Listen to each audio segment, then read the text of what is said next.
again. Hello, welcome back. Welcome back. Today we are coming to you from lovely Hue.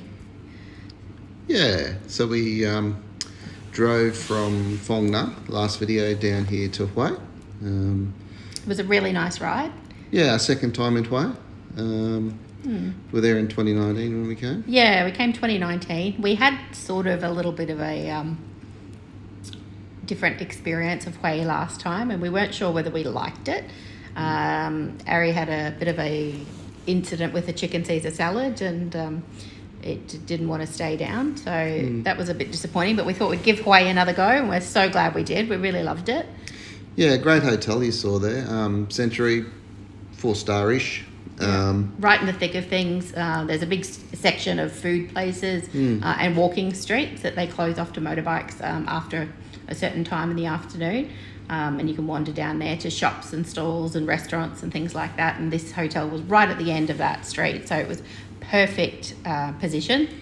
So yeah, one of the day trips we did was out to the abandoned water park called Ho Chu Tien Abandoned Water Park. We'd seen it on YouTube and really wanted to go and have a look. And I think even the girls had seen it last time, and we just didn't get out there because of everything that transpired last time. But yeah, we're so glad we went. It was really interesting. So the story of the park was opened 2004, but never really sort of finished, they said, and it went broke in 2013. It's about 10k or so south of Hue, so not very... didn't take very long to get there. So this dragon that you see here is one of the focal points of it. There's an aquarium bit at the bottom, which you don't see here, but there's also like water slides and swimming pools, and there's a large amphitheatre, which you see in a minute, which seated up to 2,500 people. It just kind of had a bit of a literally an eerie, abandoned feel about it. We drove up to this entrance gates that all look, a bit decrepit, and they were closed, but there was a little pathway made by motorbikes driving in around to the left. So we went through and drove up a bit closer, and then we were stopped by a Vietnamese gentleman who said that the entrance fee was 20,000 dong, so just over $1. So we stopped and paid him, not sure who he was or whether he was meant to take our money, but we paid him. And then you can just wander around, or you can ride the bikes through. So it was really interesting, really fun. Yeah, it was. It's got a bit of scale about it, so it's quite a big sort of site, well overgrown now, and there's some quirky bits to it. It's like some monuments and statues and a few things you'll see, but interesting to go and see and explore. We didn't get to see the water slide part. Not sure where it was. And the pools, we couldn't find it, and I think either people had sort of taken over bits of it or whatever. We did meet a tour guide there that told me that there was investors that had bought the park and were planning to redevelop it, but God, who knows? Yeah, and there was, I don't know, it was about 10 a.m. in the morning, and there was a loud karaoke session going on. Yeah. Very in it or very close to it. So typical sort of thing. It's quite, it had been a little bit wet there that day before or so, but great to see. So this one you're seeing here now is, it's the mausoleum of Khai Dinh. Yeah, really slaughtering the 12th emperor of the Nguyen dynasty.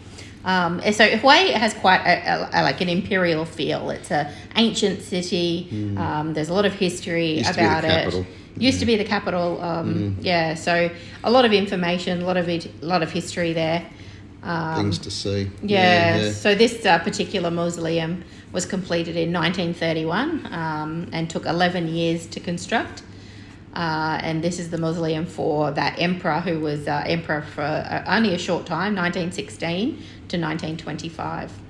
Yeah, I think his association with France wasn't quite liked. I think the French were on their way out at that stage as well. But sort of a lot of concrete monuments built from the slate and stone and stuff, and you can see the the work that went into it, and Oh, it's amazing. So good. built on the side of a hill, so Yeah. a few steps to get up the top, and there's a shot, I think, of the inside of it. Maybe coming We up. had seen it last time, but Yeah. Aaron wanted to put the drone up, and really glad that we did. It's really impressive. But you can see all of the gold fixtures on the inside. But really very interesting. impressive. Good to see. Yeah, for sure. It was very close to the water park, actually.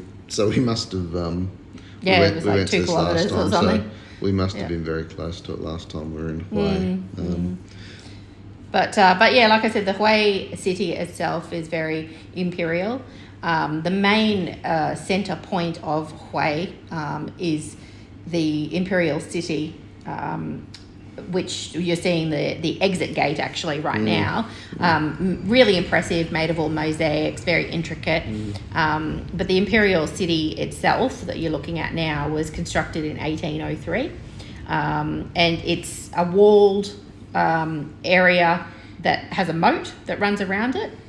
Yeah, with a big citadel inside, and the citadel is it's aligned sort of parallel or perpendicular there to the Perfume River, which runs out the front of it there. So, and they've also installed a rather large flagpole, which you can see from any point in Hawaii.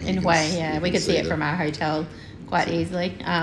So obviously with the Vietnam War in 1968, this particular imperial city and monuments and everything came under heavy fire. So there's quite a lot of damage to the place.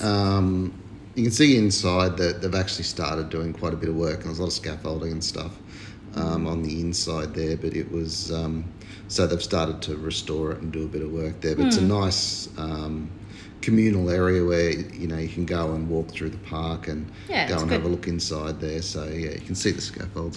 So we really enjoyed it. We enjoyed Hawaii, and it was pretty quiet. Recommend going there.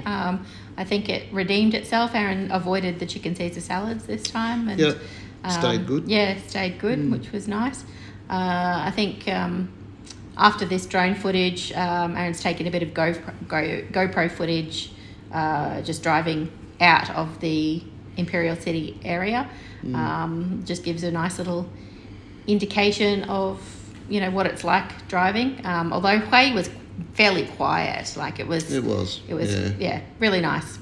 But there is other burial sites of emperors and things here in Hawaii as well, which you can go and see, and other big citadels and pagodas to look at. There's a rather large pagoda there, and this is one of the gates that you see coming through. And actually, in our opening footage, there's one of the pagodas in that footage is from our trip in 2019. Anyway, we'll let you have a listen to this motorbike ride, and you can see what it's like driving through a typical city in Vietnam. Catch you later. Okay, bye everyone.